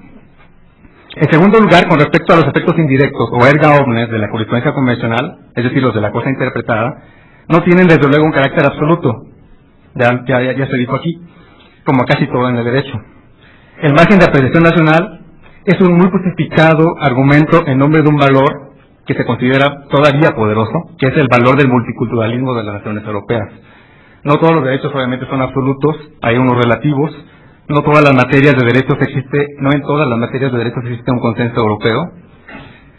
el ritmo de ratificación de los protocolos del convenio es distinto, eso también deberíamos tomarlo en cuenta. En ese sentido, me parece que entonces una segunda conclusión tendría que admitir que los diálogos de las Cortes Europeas son diálogos por y para la integración, es decir, para la homogeneidad, pero también todavía son diálogos por y para el pluralismo y la heterogeneidad. Eso me parece que sería aún el estado de cosas que permanece en Europa. Muchas gracias, profesor.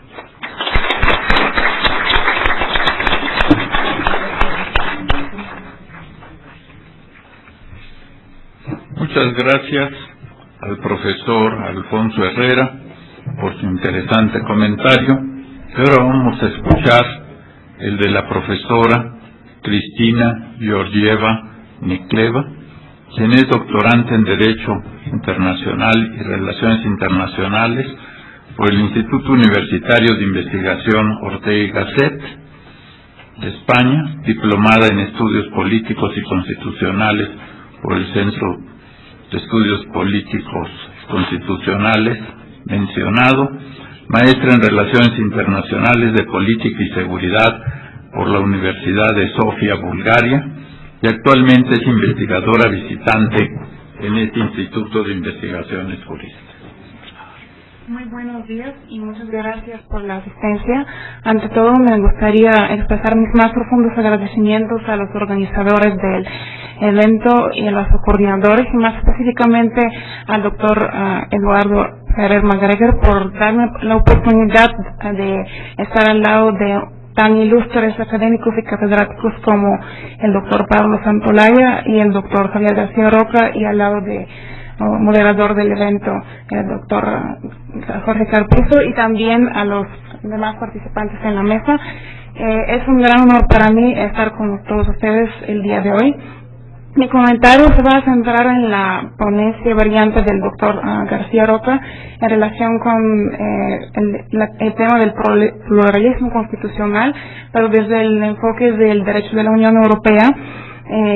Voy a hablar primeramente sobre los nuevos cambios que sucedieron la entrada en vigor reciente del Tratado de Lisboa, y también me voy a referir a una sentencia en concreto anterior de 2008, la sentencia Cadi, como una sentencia clave en materia de el diálogo jurisprudencial entre el derecho de la Unión Europea y el derecho internacional, para llegar a la conclusión de cómo la persona, en el sentido de jus ex persona oritur, es lo más importante en la protección de derechos fundamentales, independientemente de cuál nivel de protección tomamos, y cómo la teoría del pluralismo constitucional y también de síntesis constitucional, acercándonos a las teorías de McCormick, ayudan a todo eso del, repito, jus ex persona oritur. Ante todo, como primer punto me refiero a los nuevos cambios del Tratado de Lisboa, que son la adhesión al Convenio Europeo de Derechos Humanos y la atribución de valor jurídico vinculante de la Carta de Derechos Fundamentales, según el artículo 6, párrafo 1 y el artículo 6, párrafo 2 del Tratado de la Unión Europea. En ese sentido, vamos a ver cómo se va a llegar a un desarrollo armonioso de la jurisprudencia de los dos tribunales, en palabras del mismo doctor García Roca, y cómo el Tribunal de Justicia de la Unión Europea va a velar por el respeto de la Carta, y el Tribunal Europeo de Derechos Humanos va a velar por el respeto del Convenio Europeo de Derechos Humanos. En ese sentido, se ha conseguido, podemos decir, una seguridad jurídica en materia de derechos fundamentales doblemente reforzada, aunque hay necesidad de un ensamblaje sustantivo y jurisprudencial y de un ensamblaje institucional y procesal, en palabras del profesor Pastor Riruejo, evitando en el primer punto del ensamblaje sustancial y jurisprudencial interpretaciones y posiciones jurisprudenciales discrepantes. Nos referimos que en la propia Carta, el artículo 53 incluye que ninguna disposición de la Carta podrá interpretarse como limitación o lesiva de los derechos humanos, del derecho de la Unión Europea, del derecho internacional, del resto de convenios internacionales a los que son partes de los Estados miembros, y sobre todo en particular referencia al Convenio Europeo de Derechos Humanos. En cuanto a la ensamblaje institucional procesal, hay una necesidad de un acuerdo de adhesión para que no hay una interposición de los dos niveles de protección. Debemos aclarar que el juez nacional es el que es como juez de derechos fundamentales porque es elegido a título de la Unión Europea. Y una cosa muy importante que subraya el profesor Restrepo es el agotamiento de los recursos internos y el principio de subsidiariedad. Y en ese sentido quería también añadir del margen de apreciación nacional, como mencionó en su brillante exposición el doctor García Roca, que en realidad en el ámbito de la Unión Europea es muy restringido ese margen de apreciación, aunque existe en cuanto a la aplicación del derecho derivado, más específicamente con la aplicación de las directivas, porque ahí se deja margen de discrecionalidad de los Estados miembros para ver de qué manera aplican ese derecho derivado. Sin embargo, eso se debe a la diferencia sustancial del derecho de la Unión Europea y del derecho procedente del Consejo de Europa, porque podemos decir que la Unión Europea es un ente supranacional que tiene un vestimento de norma que es de fuera internacional, pero de dentro podríamos incluso hablar de un alma constitucional. Se trata de un ámbito de integración, mientras que en el sistema del Consejo de Europa ya es ámbito de cooperación, con lo cual es muy distinta el ámbito de margen de apreciación. Pero sí existe en el ámbito de la Unión Europea, aunque es casi nulo. Por otra parte, me refiero a la sentencia que ha sido anterior a los cambios con el Tratado de Lisboa, que es el caso CADI de 3 de septiembre de 2008, que el Tribunal de Justicia de las Comunidades Europeas, de aquel entonces denominado así, dictó lo que es probablemente una de las más importantes sentencias, hasta la fecha al menos, sobre el tema de la relación entre el derecho de la Unión Europea y el ordenamiento jurídico internacional. Aquí podemos distinguir y ver la Unión Europea como actor global para mantener un permanente diálogo internacional constitucional dentro del sistema de pluralismo multinivel, con el fin de garantizar la protección de los derechos fundamentales a todos los niveles y dentro de todos los sistemas jurídicos involucrados.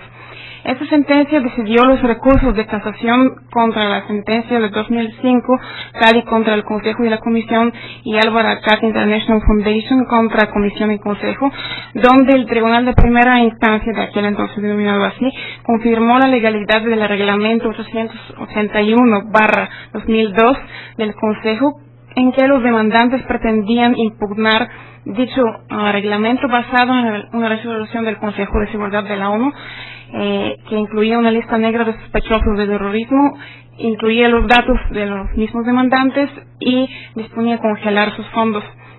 Los demandantes alegaron que el Consejo no tenía competencia para adoptar el reglamento controvertido así llamado, que no va a ser tema de este comentario, sino más bien lo que nos importa en relación con la vulneración de los derechos fundamentales, y más específicamente al derecho a ser oído, a la tutela judicial efectiva y a la propiedad. Aquí mismo, en esa sentencia, lo más importante en materia de protección de derechos fundamentales es cómo el ordenamiento jurídico de la Unión Europea, proveniendo de esa teoría de la síntesis constitucional, no aplicó, más bien dejó descartada una resolución del Consejo de Seguridad, a pesar de la primacía del derecho internacional en cuanto a la Carta de las Naciones Unidas, artículo 103, cuando haya un conflicto entre norma internacional, entre esa norma de la Carta y otra, prevalece las disposiciones de la Carta. Sin embargo, aquí se habló más bien de derechos erga omnes, de ius cogens y de principios generales del derecho que están como parte de las tradiciones constitucionales comunes del derecho de la Unión Europea, que por su parte son conforman el derecho de la Unión Europea, y es una base que no es parte del derecho primario y no puede ser derogada por una resolución del Consejo de Seguridad, aunque sea norma internacional, sobre todo por la idea de una idiosincrasia multinivel circular, yo diría. No es solamente la vertiente horizontal y vertical de pluralismo constitucional de la teoría de Ingels-Pernis, sino es algo más de interacción entre varios ordenamientos, los ordenamientos de las constituciones de los distintos Estados miembros, parte de la Unión Europea, también del mismo derecho de la Unión Europea y el derecho internacional y el Convenio Europeo de Derechos Humanos, todavía más fortificado ahora por la adhesión de la Unión Europea a ese convenio. Se trata también de una especie de una conveniente máquina constitucional, yo diría tipo perpetuum mobile, porque nunca las normas se están derogando entre sí o desaparecen, como en ese caso de la sentencia. En realidad el reglamento controvertido no desapareció. Según la sentencia del 2008 del Tribunal de Justicia, ya se dejó de aplicar en sentido respecto a al señor Kadi y al Barakat, pero se dejó 3 meses después de dictar la sentencia en que se seguía en vigor, y ya después hubo nuevas sentencias en 2010 que ya empiezan a derogar dicho reglamento, pero no han desaparecido. En ese sentido, el pluralismo constitucional y el ordenamiento jurídico multinivel se trata de unas normas que están en conjunción entre sí, que son mutuamente interdependientes, que no se derogan, que no están una contra de otra, que en materia de derechos humanos, sobre todo, como destaca la profesora Aida Torres, hay una superposición de derechos fundamentales, un overlapping en el término, y sobre todo el hecho de que el Tribunal de Justicia de la Unión Europea, de aquel entonces de las comunidades europeas, decidió elegir un idioma pluralista, ha enviado un claro mensaje a otros jugadores del sistema internacional acerca de la autonomía del ordenamiento jurídico comunitario y la prioridad de la Unión Europea, que da sus valores internos predeterminados, sobre todo referido a tradiciones constitucionales comunes, a principios generales del derecho, que son parte de derecho primario, y la decisión esta misma de la sentencia de Cádiz, tan fundamental y paradigmática, parece fortalecer la interpretación local de los derechos humanos, las prioridades de la constitucionalidad sobre las normas internacionales y en particular sobre el capítulo 7 de las resoluciones del Consejo de Seguridad. Y en ese sentido, recalcando otra vez el hecho de que cuando se trata de protección de derechos fundamentales no se tiene que tomar en cuenta cuál es el ordenamiento en una posición jerárquicamente dependiente uno al otro, sino cuál es el sistema, incluso el recurso, como señala también el doctor García Roca, el recurso más importante de alcanzar esa protección de los derechos fundamentales, poniendo en el centro y sobre todo por encima el hombre, la persona, con los respectivos derechos fundamentales protegidos. Muchas gracias por su atención.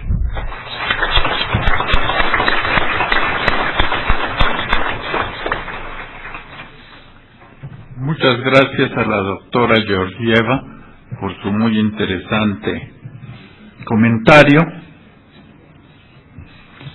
Agradecemos a todos los participantes en esta mesa que han sido muy prudentes con el tiempo. Intercambiaba yo opinión con los dos ponentes. Debemos de terminar esta mesa a las 11:15, y así lo vamos a hacer. Y como nos quedan estos minutos, los señores ponentes desean hacer algún comentario a los comentarios que escucharon sobre sus ponencias. Entonces, tienen ustedes el uso de la palabra.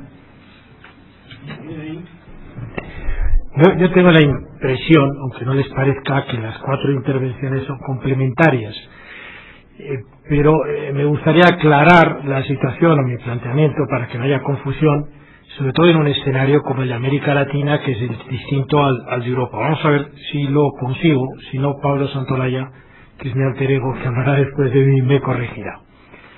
Bien, yo creo que hablamos de tribunales supranacionales. Ustedes no tienen un tribunal de justicia de la Unión Europea, ni una Unión Europea, ni parece que lo vayan a tener en mucho tiempo. De manera que yo creo que es disfuncional comparar Unión Europea y Consejo de Europa. Me parece que hay un espacio convencional europeo de integración de derechos que es igual que el suyo. con las diferencias que luego pongamos. Y hay un espacio de integración política y económica en la Unión Europea que se ha discutido mucho en Alemania, Heberle, Dieter Grimm, etcétera, que es distinto, es una integración de transferencia de competencia y de soberanía. Claro, son dos cosas diversas, aunque luego las voy a unir. ¿Por qué? Porque en la Unión Europea existe una fuerte primacía del derecho europeo, y el derecho europeo puede desplazar la norma interna y una transferencia de competencias. En materia de derechos no funciona así. Funciona de otro modo más sencillo. Yo le di mucho tiempo al problema que se ha explicado antes de en qué lugar ponemos el convenio americano en el convenio europeo de derechos humanos. Ya sé que hay 4 o 5 posiciones, lo ha explicado muy bien el profesor que me ha precedido, lo ha estudiado en Alemania Ravenwachter y por indicación nuestra en España Brahe. Da igual. A mí me da igual que el convenio esté al nivel de la Constitución, esté al nivel del tratado, esté al nivel de la ley, esté por encima de la ley. No funciona así. No funciona así. Funciona, en general, la teoría escalonada del derecho es de los años 20. No vale. Alejandro Nieto dice que el ordenamiento jurídico es un montoncito de normas. No funciona en escalones. No funciona en escalones. Y en el tema de la integración a través de derechos tampoco. ¿Cómo funciona? Funciona con una interpretación secundum conventionem, dinámicamente. No creo que funcione igual, salvo el control de convencionalidad de la ley, que es otro tema. Pero a la hora de interpretar los derechos me da un poco igual donde esté el convenio europeo. ¿Cómo funciona? La semana pasada tenemos una reunión con los parlamentarios que están reformando la ley electoral, que quieren que cuando se disuelva un partido político, los candidatos de ese partido automáticamente privan el escaño. Les digo, leeros estas 2 sentencias del Tribunal Europeo en Turquía que han dicho que el automatismo está prohibido. ¿Qué más da donde esté el convenio europeo? Cuando el legislador electoral le va a privar de un escaño a un parlamentario, intenta evitar que ese señor acuda en amparo en Estrasburgo y España aparezca en las portadas de los periódicos como que viola el convenio europeo. ¿Me explico? ¿Qué más da la jerarquía? En este sentido, el término diálogo, que yo he criticado, ahora quiero recuperarlo, porque es el que nos da la flexibilidad, la ductilidad que permite trabajar en esto. El libro de Aida Torres, en las oraciones de McCormick, el diálogo permite justificar la obediencia, no en términos de eficacia, de cosa juzgada, de jerarquía, que son importantes, pero no en la interpretación de los derechos. Una creación dialogística, con mentalidad dialogística de los derechos, funciona de una manera muy dinámica.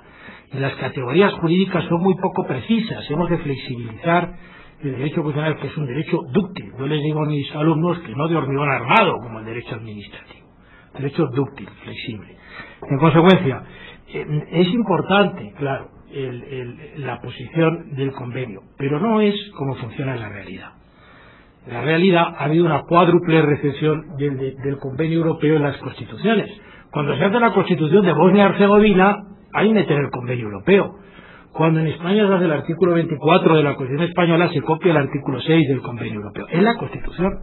Entonces, ¿qué más da donde coloquemos el convenio europeo si ya está en la Constitución por la vía de la recesión? Cuando el Tribunal Constitucional Español en el año 80 empieza a decir que es la libertad de expresión y de información, ¿qué hace? Se lo inventa. No se lo inventa.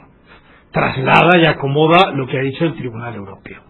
De manera que hay una recesión en las constituciones, hay una recesión en las leyes, hay una recesión en las bases de la jurisprudencia constitucional. Y es un esquema distinto al de primacía y contralímites del de la Unión Europea. ¿Puede haber contradicción? Yo no conozco ninguna. No vamos al debate de la Unión Europea sobre los derechos que limitan. Bueno, ¿y cuándo hay contradicción entre los derechos en el convenio europeo y la Constitución? ¿Tú te acuerdas de algún caso?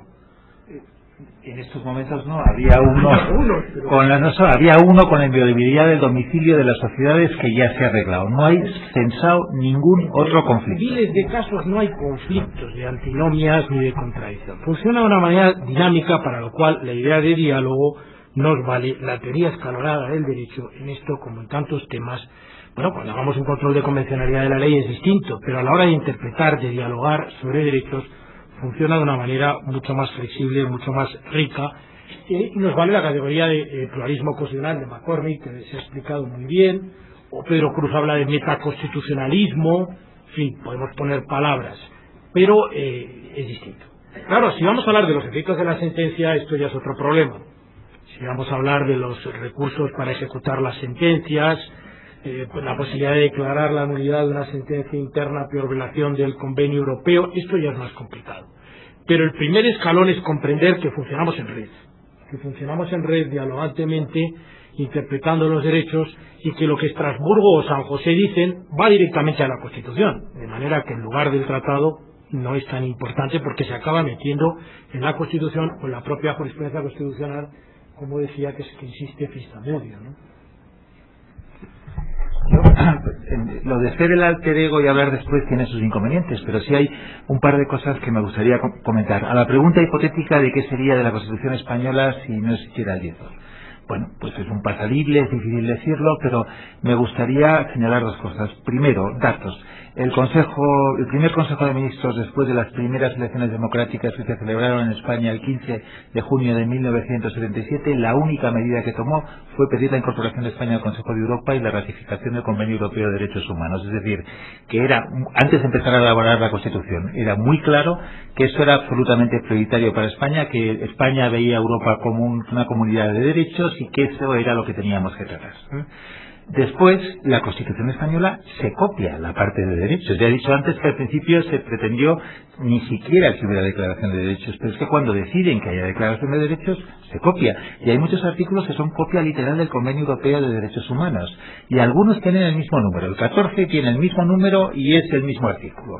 Es decir, ¿qué pasaría en la práctica si no existiera el 10-2? Pues probablemente nada. Probablemente el Tribunal Constitucional español hubiera empezado desde el primer día a copiar de la jurisprudencia del Tribunal Europeo de Derechos Humanos, porque era el modelo, porque no teníamos ninguna jurisprudencia en materia de derechos fundamentales de la que tirar, salvo la muy escasísima y muy fragmentaria del Tribunal de Garantías de la República, pero que no servía a estos efectos. Es decir, probablemente nada. Dicho esto, creo, sin embargo, que con Haberle, que es aconsejable tener un 10-2, es decir, que ayuda mucho a los jueces, a todos los jueces, es decir, es que no solamente es el supuesto valor de los derechos fundamentales en el marco internacional, es que tengo un artículo de mi Constitución que dice que interprete mis preceptos así, y yo creo que ayuda, pero si no existiera no hubiera pasado nada. Después, es verdad que para nosotros la distinción entre tratado y jurisprudencia de la que has hablado es artificial, es rigurosamente artificial. Creemos que el Convenio Europeo de Derechos Humanos es un instrumento vivo, que es lo que dice la jurisprudencia continuamente, y que en definitiva, para leer el Convenio Europeo de Derechos Humanos hay que leer la jurisprudencia, no el tratado escrito hace 50 años. Es decir, creemos lo que llevan los americanos siglos diciendo. La Constitución es lo que el Tribunal Supremo dice que es, y el Convenio Europeo es lo que el Tribunal Europeo de Derechos Humanos dice que es. Lo dice demasiadas veces, en demasiadas sentencias. Puede ser muy incómodo, pero no hay otra forma. No tiene sentido en esos momentos una lectura directa del texto del convenio. Muchas gracias. Creo que todos los que hemos escuchado esta mesa estaremos de acuerdo que han sido intervenciones realmente brillantes que nos hacen meditar pues sobre el tema más importante que puede haber, que son diversas perspectivas, matices de la protección y defensa de los derechos humanos.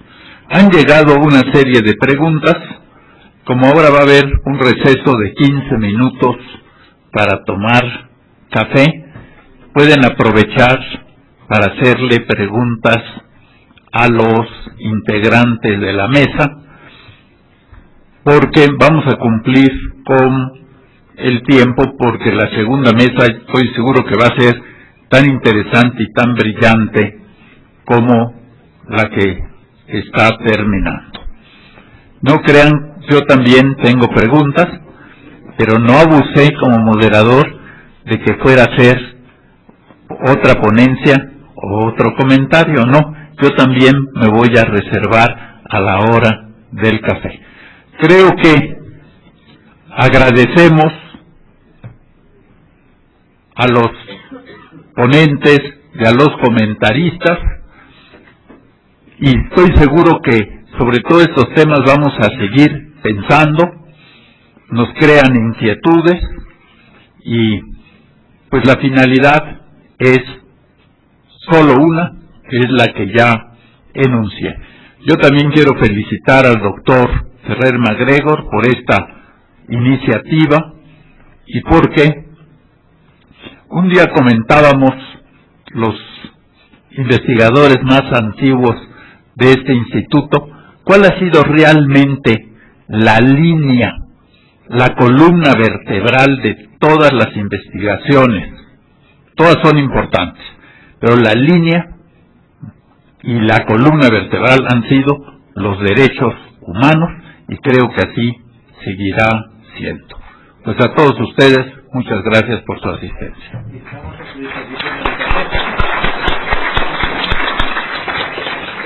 Muchas gracias.